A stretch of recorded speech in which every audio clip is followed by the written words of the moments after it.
चलो देखो, कंस्ट्रक्शन माने रचना होता है।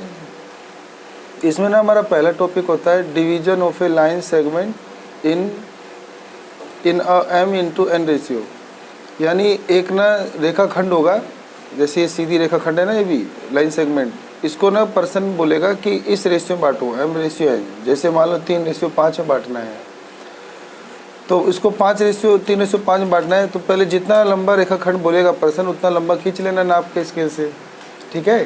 फिर नापने के बाद एक एक्यूट एंगल कोई सा भी नीचे ले सकते हैं, ज़्यादातर यहाँ 60 डिग्री का लेके तब करते हैं, नहीं तो मर्जी से कोई भी एंगल ऐसे नीचे की ओर खींच दो, खींच दिया। अब जो हमारा ये जो होता है ना कंपास लेकर और यहाँ पर इसमें पेंसिल लगा लेते हैं, ऐसे पेंसिल लगा लिया, और पेंसिल लगा के फिर यहाँ रख के ऐसे बराबर बराबर आर्क ले लो। और कितने आर्क लोगे, जो इनका टोटल होगा, तो 3 और जैसे 3 और 5 8 है ना, तो इसका टोटल 8 देखो यहाँ ले रखा है। A1 ऐसे बराबर बराबर काट लेंगे, आता होगा ना इसे तो बनाना। ऐसे रख के 1, फिर ऐसे रख के 2, फिर ऐसे 3, ऐसे 4, ऐसे 5, ऐसे सारा ले लेंगे, नहीं 8 तक ले लेंगे।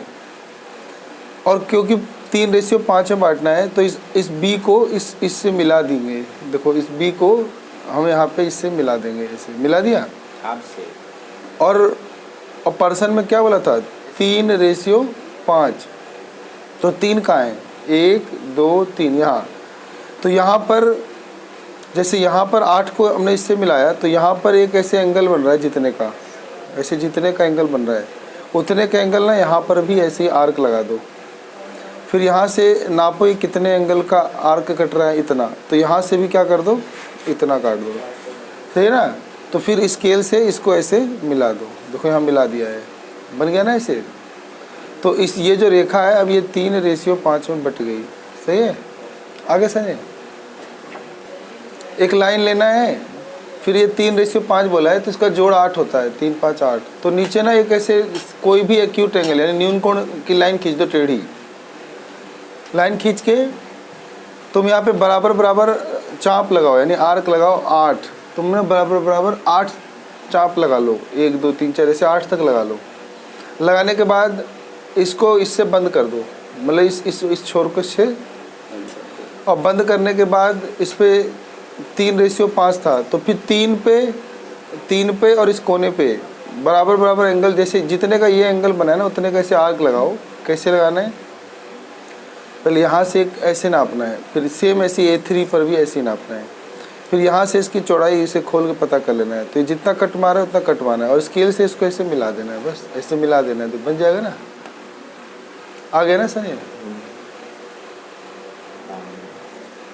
अब देखो अगला क्वेश्चन है, अगला टॉपिक है, कह रहा है कंस्ट्रक्ट ए ट्रायंगल। हमें ना एक ऐसा ट्रायंगल कंस्ट्रक्ट करना है, यानी रचना करनी है जो सिमिलर हो, यानी समरूप हो टू गिवन ट्रायंगल। जो दिया हुआ पर्सन में एक ट्रायंगल होगा उसी के समरूप हो, उसी के सिमिलर हो, as per given scale factor, और आपको स्केल फैक्टर के हिसाब से उसे बनाना होगा, ठीक है।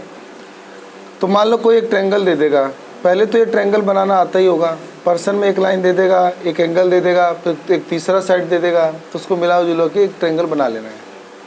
अब बनाने के बाद पर्सन कहेगा कि एक ऐसा ट्रायंगल बनाओ जिसका स्केल फैक्टर इस पूरे ट्रायंगल का 4/3 गुना हो। कितना हो, 4/3 गुना। अब जैसे 4/3 है तो इसे भाग दो, 4 को 3 से भाग दो, तो 3 एकम 3, 4 में 3 का 1 पॉइंट लगाओगे 0, फिर 3 तिया 9, तो यानी ये 1.3 यानी 1 से ज़्यादा आ रहा है आंसर। तो जब आंसर 1 से ज़्यादा आ रहा है ना, तो इसका सिमिलर ट्रायंगल बनाओगे तो ये 1 से मान ज़्यादा आ रहा है, तो यानी इसका इससे बड़ा बनेगा वो साइज। क्या बनेगा, बड़ा बनेगा साइज। अगर मान लो इसे काटने पे ना 1 से छोटा आंसर आता तो इसके अंदर ही बन जाता है इससे छोटा, और इसी से सटा हुआ बनाना है और इससे बड़ा बनाना है, ठीक है। 1.3 का मतलब है 33% एक्स्ट्रा बनाना है, ठीक है, मतलब 30% 33% एक्स्ट्रा बनाना, इसी से बाहर बनाना है। अभी बनाना आ जाएगा, देखो। तो सेम पिछली बार की तरह क्या करोगे, तो ये जैसे ये लाइन इसको बढ़ा लोगे क्योंकि बाहर बनाना है, तो एक ऐसे नीचे एक्यूट एंगल बनाओगे। अब बताओ इन 4/3 में इनमें से बड़ा कौन है, 4। तो नीचे ना 4 बराबर आर्क लेने हैं, स्केल को यहाँ रखना है, ऐसे 4 बराबर आर्क नीचे लेना है, 1 फिर ऐसे 2 है ना, फिर यहाँ रख कर ऐसे 3 और ये ऐसे 4। अब क्योंकि बाहर बनाना है तो इस छोटे वाले 3 को ना इस बीच से मिला देना है, ऐसे मिला दिया। तो मिलाने पे अब यहाँ से नापना है, अपने स्केल से यहाँ से नापना है कि कितने चौड़ा है, यहाँ से भी ये कितना चौड़ा हो रहा है, फिर यहाँ से नापना है कितने पे कट रहा है एंगल, कितने पे कट रहा है, फिर स्केल से इसको भी ऐसे मिला देना है। तो ये लाइन के बिल्कुल पैरेलल बनेगा, ठीक है। अब दोबारा यहाँ पर भी दोबारा ऐसे ही बनेगा सेम। तो यहाँ बना रखा है, यहाँ पर दोबारा रख के एक ऐसे नापेंगे, फिर यहाँ पर भी रख के ऐसे नापेंगे, और इसकी चौड़ाई देखें कितना है, वैसे उतना चौड़ा कट लगा देंगे, और फिर स्केल से इसको भी ऐसे मिलाएंगे, और ये लाइन ना इसके पैरेलल जाएगा। तो हमारा आंसर आ गया। तो ये जो छोटा ट्रायंगल था इसी के सिमिलर बनाना था, तो इसी से सट्टा हुआ बनाना था, तो इसी से सट्टा हुआ सिमिलर बनाना है, और इससे 4/3 गुना बड़ा बनाना था, तो इससे 4/3 गुना बड़ा ये हो जाएगा। तो नाम लिख देंगे यहाँ पे ABC था, तो हो जाएगा AB'C', ठीक है। यानी जब बाहर बनेगा ना तो ये जो दोनों में से छोटा जो होगा ना, जैसे 3, तो 3 को इस बिंदु B से मिलाना है, तो और फिर बाहर बनेगा तो फिर 4 को फिर बाहर कट मारेंगे, तो इसका साइज नाप के इसके साइज नाप के बाहर कट मारेंगे, फिर ऐसे ये नाप के बाहर कट मारेंगे, तो एक ऐसा बन जाएगा। तो यही हमारा आंसर हो जाएगा, ठीक है। तो ये हो जाएगा triangle BAB'C' is a triangle required. मान लो यहाँ पे प्रश्न दिया है कि कंस्ट्रक्ट ए ट्रायंगल। एक कंस्ट्रक्ट माने होता है रचना करना, एक ट्रायंगल की रचना करना है जिसकी साइड्स माने भुजाएं, जिसकी भुजाएं मतलब ना 4 सेंटीमीटर, 5 सेंटीमीटर और 6 सेंटीमीटर है। एंड देन ए ट्रायंगल, फिर एक और ट्रायंगल सिमिलर टू इट, इसके सिमिलर फिर एक और ट्रायंगल की रचना करनी है, ठीक है।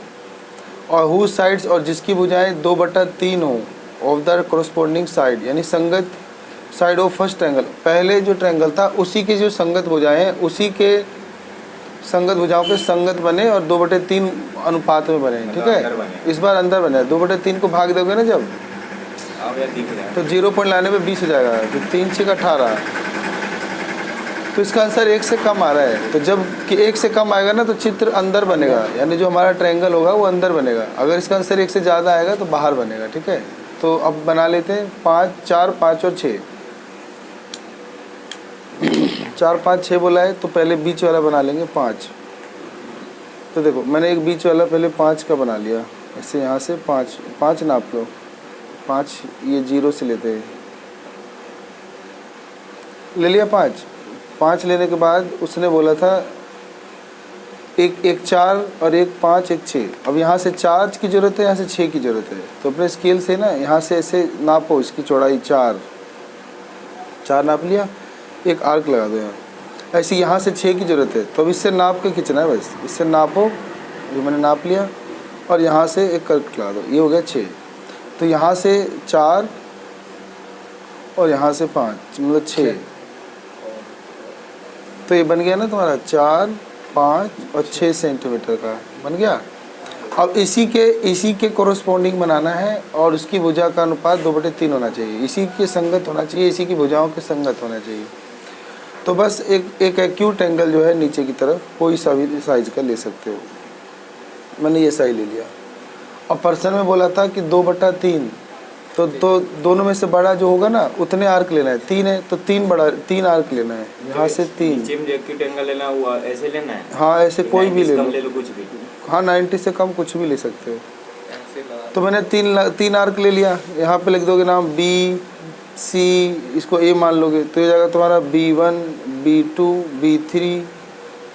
अब क्योंकि अंदर बनाना है तो इस पॉइंट को ना इस सबसे बड़े वाले पॉइंट से मिला लो। अगर बाहर बनाना होता तो फिर इसको इससे मिलाते, पर्सन में कोई कंडीशन दी होती फिर, है ना। अभी तो अंदर बनाना है ना, तो इसीलिए इसको सीधा इसी से मैच कर दो। और ये क्या था 2/3, यानी अब 2 और 3 पे आर्क लगाना है, तो 2 पे और 3 पे लगाना है। 3 पे लगा हुआ है और 3 पे ही नाप के 2 पे भी सेम लगाना है। तो यहाँ से नापो, ये देखो मैंने ऐसे नापा, तो यहाँ पर भी रख कर ऐसे नापो। फिर यहाँ से इसकी चौड़ाई नापो, ऐसे यहाँ रख के इसकी ऐसे चौड़ाई नाप लो कि ये कितना चौड़ा है। फिर यहाँ से भी उतना ही चौड़ा, हट गया। और इस स्केल से ना इस जो कट वाले पॉइंट को और ये जो B2 पॉइंट है इसको मिलाते हुए एक लाइन खींचो, और ये लाइन ऐसे खींचनी है जिसके पैरेलल लगना चाहिए ऐसे, ठीक है।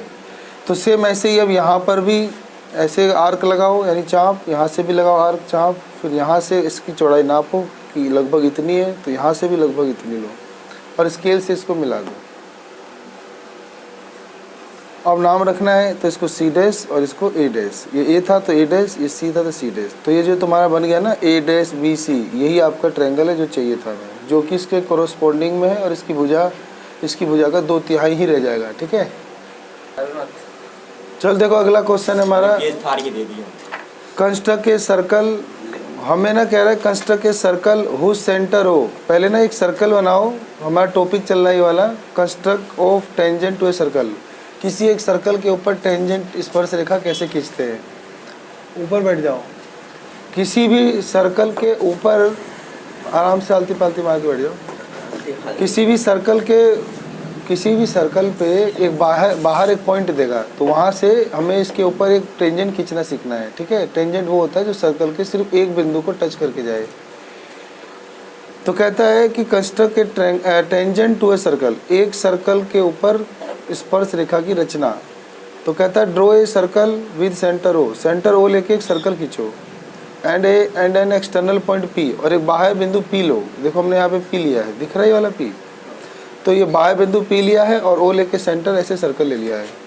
अब मुझे इस पॉइंट से इसके ऊपर टेंजेंट खींचना है, तो पहले हम इसको मिला लेंगे, P को O से ऐसे स्केल से मिला लेंगे, और मिलाने के बाद इसका परपेंडिकुलर बाइसेक्ट कर देंगे। देखो ऐसे जितनी भी ये दूर होगा ना, आधे से ज़्यादा साइज लेकर एक आर्क इसे ऊपर मारना है, एक आर्क नीचे मारना है, फिर इधर रखकर एक आर्क ऐसे ऊपर मारना है, एक नीचे मारना है। तो ये जहाँ कटेगा इसको स्केल से मिला देना है।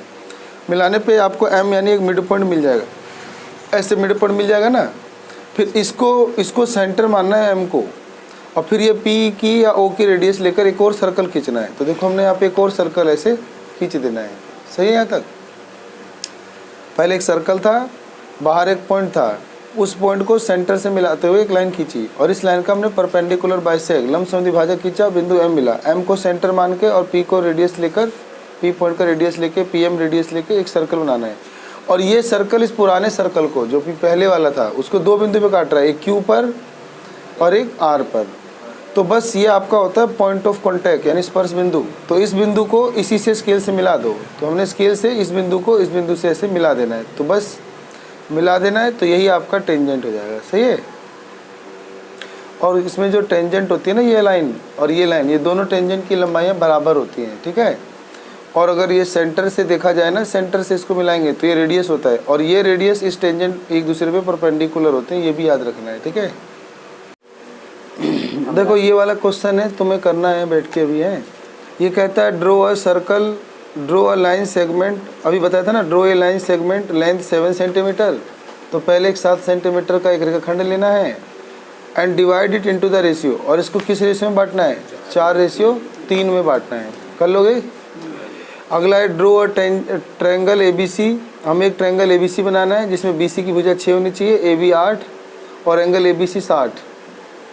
तो ये जब बन जाएगा ना ट्रायंगल, तो फिर आगे कहता है कि देन कंस्ट्रक्ट ए ट्रायंगल। फिर एक और कंस्ट्रक्ट करना है ट्रायंगल जिसकी साइड पहले वाले के 3/4 हो, यानी 3/4 हो corresponding side of triangle ABC। कर लोगे ना। अच्छा इसे भाग दे दोगे पहले, तो ये एक से छोटा आंसर आ रहा है, तो ये अंदर बनेगा। इसमें कहता है draw a circle of radius 5 centimetre. पहले 5 सेंटीमीटर रेडियस का एक सर्कल लेना है, मतलब 5 सेंटीमीटर त्रिज्या का वृत्त खींचना है। और फिर कह रहा है from A point 8 centimetre away from it centre, और उसके सेंटर से 8 सेंटीमीटर की दूरी पर एक पॉइंट लेना है। फिर वहाँ से कहता है construct a pair of tangent to the circle. फिर हमें ना वहाँ से इस सर्कल के ऊपर 2 स्पर्श रेखाएं खींचनी है, एंड मेजर देयर लेंथ, और स्पर्श रेखाओं की लंबाइयाँ निकालनी है, ठीक है। तो ये करके दिखाना है। चलो करो। क्लास 10th का ये सर्कल वाला चैप्टर है, इसका रिवीजन कराने जा रहे हैं, ठीक है। तो यहाँ से हमें कुछ मेन बातें लिखी हुई हैं जिसको ध्यान में रखना है। बोला है a line which intersect at 2 point is called a secant. एक ऐसी लाइन जो ना एक सर्कल को 2 पॉइंट से काट के जाए। देखो ऐसे 2 पॉइंट से काट के जा रहा है, सर्कल के ऊपर 2 पॉइंट से काट के जाए, उसे सेकंड लाइन कहते हैं, यानी छेदक रेखा। ठीक है, क्या बोलते हैं इसे? छेदक रेखा जो होती है एक सर्कल के 2 पॉइंट से काट के जाती है और आर पार चली जाती है। आगे कहता है a line which intersect circle at just 1 point is called tangent. यही दिक्कत है बच्चे को समझने में। एक सर्कल के किसी एक पॉइंट से एक लाइन छू के जाए तो उसी को बोलते हैं टेंजेंट, और हिंदी में स्पर्श रेखा बोलते हैं इसे। सही है। और जिस पॉइंट से छू के जाए उसे पॉइंट ऑफ कांटेक्ट कहते हैं, यानी स्पर्श बिंदु। सही है। अच्छा, ये जो पॉइंट होता है ना, ये दोनों के ऊपर होता है। ये लाइन में भी कॉमन होता है और सर्कल पे भी कॉमन होता है, तो दोनों के ऊपर ये पॉइंट होता है। सही है, कॉमन पॉइंट है ये, सर्कल का भी इस लाइन का भी। बोला है there is only 1 tangent at a point of the circle. एक पॉइंट से होकर ना एक सर्कल पे एक ही टेंजेंट खींच सकते हैं। अगर इस पॉइंट से दोबारा कोई टेंजेंट खींचोगे तो वो एक टेंजेंट नहीं बन पाएगा, वो एक ही बनेगा टेंजेंट। अब बनेगा अगर कोई तो वो सेकंड ही बनेगा, फिर वो 2 पॉइंट से कट के जाएगा। सही है। अब बोल रहा है कि a circle can have only 2 parallel tangent to each circle.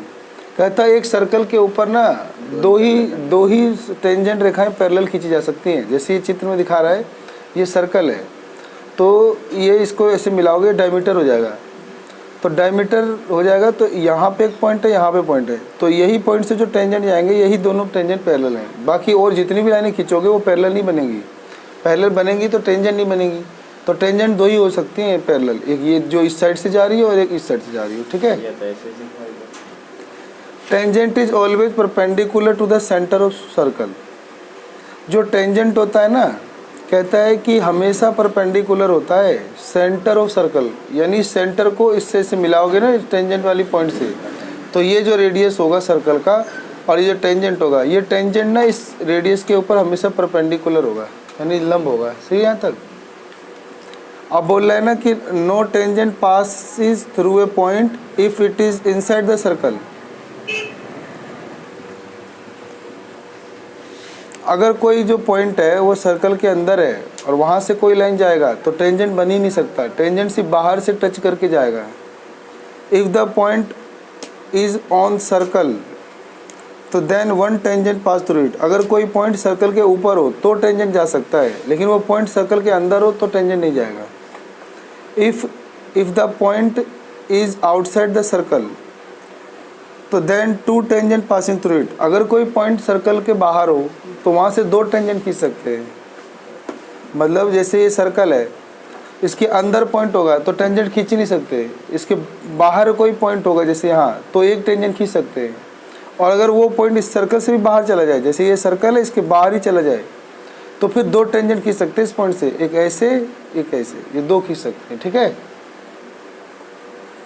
Tangent draw by the point outside circle are always equal to each other. जो टेंजेंट बाहर वाले पॉइंट से खींचे जाएंगे ना सर्कल पे, तो ये हमेशा बराबर लेंथ के होंगे। जैसे ये वाला 6 सेंटीमीटर होगा तो ये वाला भी, ये 2 टेंजेंट है, इसको टेंजेंट मत समझ लेना, ये ना इसका डिस्टेंस होता है सेंटर और पॉइंट का। सही है। आगे यहाँ तक समझ में? तो इतना ही इसमें थ्योरम है, कुछ ज़्यादा खास नहीं है। नेक्स्ट है find the length of x Z. Find the length of x Z. देखो ये आपको परचित्र में एक्स जेड दिख रहा है ना, ये टेंजेंट ही हुआ, तो हमें बोल रहा है find the length of x Z. हमें ना इसी एक्स जेड की लंबाई निकालनी है, इसकी लंबाई निकालनी है एक्स जेड की। और कहता है कि if X Y and X Z are tangent, X Y और एक्स जेड, ये जो 2 लाइन है ना एक्स जेड वाई, ये दोनों टेंजेंट है, ये भी टेंजेंट है और ये भी टेंजेंट है। और रेडियस दे रखा है 5, इसका रेडियस कितना है 5। और ये जो दे रखा है ना वाई जेड 8, यानी ये वाई से लेकर जेड का डिस्टेंस कितना है 8। तो ये लाइन जो है ना इसको ये जो सेंटर से और इस पॉइंट का जो लाइन होता है ये इसको डिवाइड करता है, तो ये कितना जाएगा 4। सही है। अच्छा ये इस पे ना परपेंडिकुलर भी होता है, तो इसीलिए ये 4 है ये 5 है, तो पाइथागोरस लगा के ये 3 आ जाएगा, ये वाला 3 आ जाएगा। हाँ हाँ तो चलो इसको करके दिखाते हैं। तो उसको कर लेना। अगला है देयर आर 2 कॉन्सेंट्रिक सर्कल। बोलता है ना कि ऐसे दो कॉन्सेंट्रिक सर्कल क्या होता है, एक ही सेंटर से जब दो सर्कल खींचते हैं ना अलग अलग रेडियस का, तो उसको बोलते हैं कॉन्सेंट्रिक सर्कल। तो कहता है कि दो कॉन्सेंट्रिक सर्कल हैं। The length of code of larger circle with radii 5 centimetre which touch the smallest is 8 centimetre. Find the radii of the small circle. बोल रहा है जो ये जीवा है ना बड़े बड़े वाले सर्कल की, जो ये जीवा है और जो छोटे को ऐसे टच करके जा रही है, टेंजेंट बन के जा रही है, तो छोटे के लिए ये जो है ना ये एक्स वाई ये टेंजेंट है, और बड़े के लिए कोड है। और बोल रहा है इसकी जो लंबाई है वो 8 है, इसकी लंबाई, तो 8 का आधा ये क्या हो जाएगी 4 जैसे सेंटर से इसको मिलाने पे ये इसको आधा कर देगा, तो ये 4 हो जाएगी। और बोल रहा है ना कि जो बड़ा वाला रेडियस है वो 5 है, बड़ा वाला रेडियस क्या है, तो बस पाइथागोरस लगा दोगे ना इसमें, क्योंकि ये तो टेंजेंट है, ये परपेंडिकुलर, तो ये 3 आ जाएगा। तो वही हमें रेडियस निकालना था छोटे वाले का, तो ये देखो यहाँ 3 आ जाएगा, बस कर लोगे ना।